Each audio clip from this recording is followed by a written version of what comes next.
अस्सलाम वालेकुम नाज़रीन, मैं आपकी और शहरियन से हाजिर खिदमत। जी जनाब, सितारा यासीन के 1 मिलियन कंप्लीट हो गए हैं। सबको मुबारकबाद, ढेरों सारी मुबारकबाद, दिल खोल के मुबारकबाद। जी सितारा यासीन क्यों रही, उनकी अम्मी भी रो पड़ी। और सितारा यासीन के 1 मिलियन केक की हर तरफ से खुशखबरियाँ आ रही हैं। और इनके हाथ में गजरा है। इनके गजरा देख के एक इनकी दूसरी जो वाइफ है वो रो पड़ी कि मेरा हाथ तो खाली है।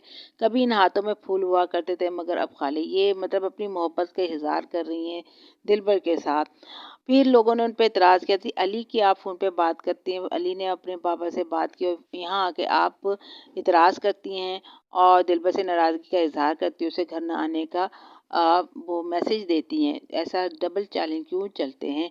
तो फिर इस बात से मुझे याद आया कि दिलबर ने वहाँ से कहा था कि जी अली की मम्मा तो मुझे घर आने की इजाज़त नहीं दे रही हैं फातिमा, लेकिन अली से मेरी बात हुई है और उसने कहा पापा आप मुझसे ही मिलने आ जाए अगर मम्मा आपको घर में नहीं आने देती। तो ज़ाहिर है नैनो का घर तो मौजूद है ना, सबके लिए खुला, और नैनो ही सबकी लड़ाइयाँ करवाती है, सारा फसाद ही फैलाती है। या वो फिर दूसरों के किए, जैसे नज्जो ने कहा जी वो वीडियो डिलीट कर दो, उन्होंने कर दिया। और फड्डा इतना बड़ा कि शादी दूसरे घर में हुई। तो इस तरह फिर नैनो ही के घर में जाके सब मीटअप करते हैं। नैनो ने ही उसके दिलबर की पहली बार अली की माँ के बारे में बड़ी बातें आके कहीं, वो ऐसी थी, वो ऐसी भागती थी, ताले लगाते थे, वो फिर भी खोल के चली जाती थी। फिर वही औरत उसके घर में आती है। यानी कि ये लोग मतलब बहुत दिल के साफ हैं, जन्नती लोग हैं भाई, कि इतने इतने बड़े कांड भी करते हैं एक दूसरे की, वो लोग दुनिया के आगे खोलते भी हैं। फिर आप उसी के घर में बैठ के एक प्लेट पे खाना भी खा रहे होते हैं। वाह भाई वाह। ऐसा भाई हम ज़र्फ़ जो है ना हमारे अंदर नहीं है। अच्छा फिर आगे चलते हैं। दिलबर ने अपने वालिद साहब को धमकी दे दी। वो वालिद साहब को भी धमकी दे सकता है तो तारा शारा चांद मान तो बहुत थोड़े चीज़ें, तभी तो उनके पीछे नीचे लगे रहते हैं दिलबर के। तभी तो दिलबर की लाइव में जाते हैं, कमेंट्स कर कर के आते हैं। पता है उनको हमारी भी बड़ी बातें दिलबर को पता है। दिलबर सबके घरों में घुस घुस के ना चरपाई के नीचे बैठ बैठ के सबकी हरकतें नोट करता था। तो आज सब उसके नीचे थल्ले लगे हुए हैं। यही हालत है कि अगर सुनने में आया है कि दिलबर ने छमिया से शादी कर ली तो कैमरे से छुप छुपा के स्पेशल गेस्ट वहाँ गए हैं और छमिया की बहन जो है लोगों को धमकी दे रहे हैं कि जी कोई स्पेशल बंदा आया था। क्यों गए थे जब पता था इतने हालात ख़राब हैं और वीडियो बनाते हैं, हमारे लिए आगे की मुसीबत हो सकती है, फिर भी आप गए गए और देखो ना जी किसकी तरफ हो आप, किसकी तरफ छोड़ो, आप अपनी सेफ्टी भी नहीं करते। और ये जो एक माई आप एक लाए हैं गाँव से 2 बच्चों की माँ को, उसकी हालत देखें क्या गंदी सी हालत है। आपका घर सँभालेगी ये? आपको सँभालने पड़ जाएँगे इसके 2 बच्चे इसको। और जी मैं याद आया, सितारा यासीन कह रही थी कि मैंने एक 1 मिलियन हो गया था तो मैं इस खुशी के दौरान वहाँ गई, मैं किचन में गई आयत के लिए कोई कुछ बनाने के लिए, तो तेल उनके पाँव पे गिर गया। तो ये काम आपने अपनी मेड से क्यों नहीं करवाया, आपने खुद क्यों किया, ये बताइए हम मुझको। और जी हाँ, आज की वीडियो मैंने देखी, सबसे गलतियाँ हो रही। उनका ये जल गया और उधर से मेरे के समिया के भी चोट लगी है, चमक छल्लों के भी लगी है, और यहाँ उनके हाथ खाली हैं। वो वीडियो देख देख के फातिमा रो रही हैं कि देखो जी मेरे हाथ में ये रोने का टाइम तो नहीं है, अल्लाह का शुक्र करें आपका चैनल चल गया है। इतना चैनल चला है कि व्यू जो कभी आप दिलबर की मोहताज हुआ करती थी बगैर उसके, आप इतने अच्छा कमा लेंगी। 8-10 लाख रुपए आपके महीने का आएगा। जिस घर में पैसे आते होते हैं ना, मियाँ का इतना परवाह नहीं करती कि रोती हैं। हाँ रोने से आपके व्यू भरें, उसके लिए रोना है तो वेल डन भाई। क्योंकि देखिए ना जिस तरह आपका माजी गुजरा, जिस तरह हाल है, इस तरह के हालात तो जिनकी औरतों की पहली पहली दफ़ा धोखे खाती हैं वो संभल जाती हैं अपने व्यू देख के। आप तो फिर भी रो रहे हो फातिमा डीडी साहबा, कुछ संभलें। और ये नद का, और दिलबर ने अपने बाप को धमकी दी, बाप ने आके माफ़ी मांग ली। बेटा मैं माफ़ी मांगता हूँ।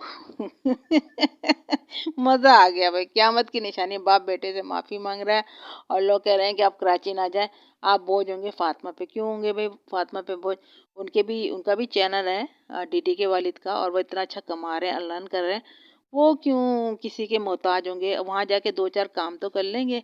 अभी देखे ना फातिमा आज वो बाबर नहीं था तो कुछ खुद ही जा रही थी चीज़ें वीज़ें लेने, तो वो हो जाएंगे, काम करेंगे, अपना कमा खा रहे हैं, ये बोझ किस बात की।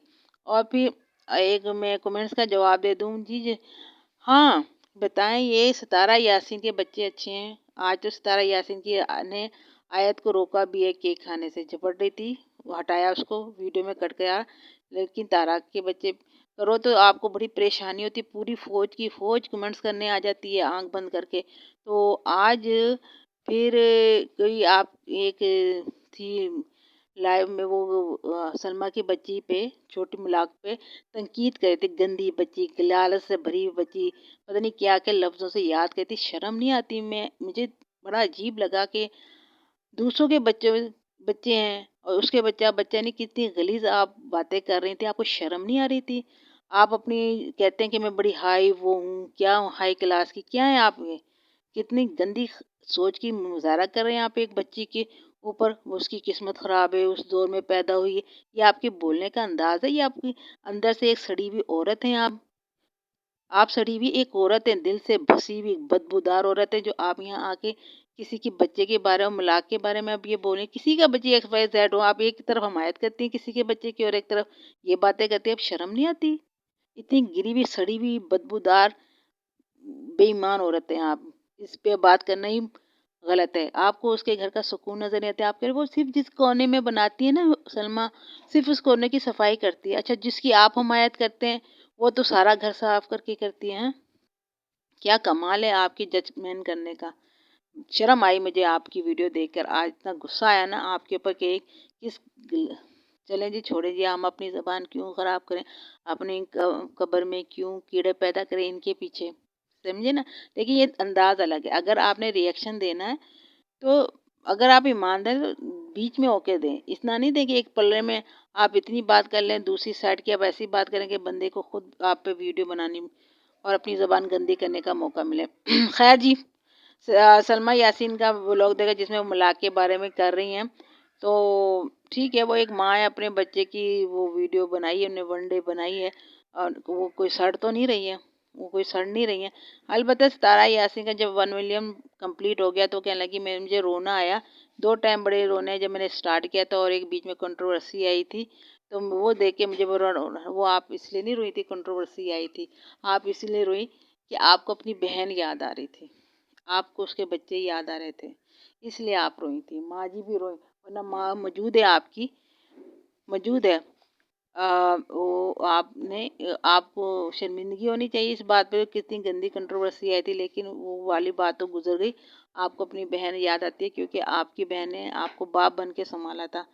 तो जनाब, दूसरी तरफ मैंने वीडियो देखी तो अब्बू जी तो असगर के बच्चों से बातें कर रहे थे, उनको मैसेज दे रहे थे मैं बहुत जल्दी आ जाऊँगा, मैं बहुत अच्छी मदीने आ जाऊँगा। तो अब्बू जी तो हर जगह, वैसे अब्बू जी कहीं रहते भी नहीं है टिक के, मैंने देखा है। वो आयशा उनको इतना अच्छा रख रही है तो कह रहे नहीं मैं वापस जाऊँगा गाँव। जब गाँव में रहते हैं तो बीमार पड़ जाते हैं, फिर कहते हैं मैं फलां फलां फलां के घरों में चारों तरफ घूमते फिरते। अब्बू जी का कुछ समझ में नहीं आ रहा, अब्बू जी रहने वाले नहीं है भाई। बाबा जी के साथ रहना ना, बाबा जी के साथ रहना बड़ा मुश्किल काम है, जोखों का टाइम है। वो तो भी सिर्फ सितारा यासीन के घर ही से ही रह सकते हैं, उसी ने संभाला था और जो कुछ भी होता था सितारा यासीन कभी वीडियो पे नहीं लाती थी। ये सितारा यासीन की अच्छाई है, वरना हर घर में अब्बू की कहानियाँ ही, परेशानियों की कहानियाँ ही हैं। अल्लाह हाफिज़। लाइक कीजिएगा, शेयर कीजिएगा और सब्सक्राइब कीजिएगा।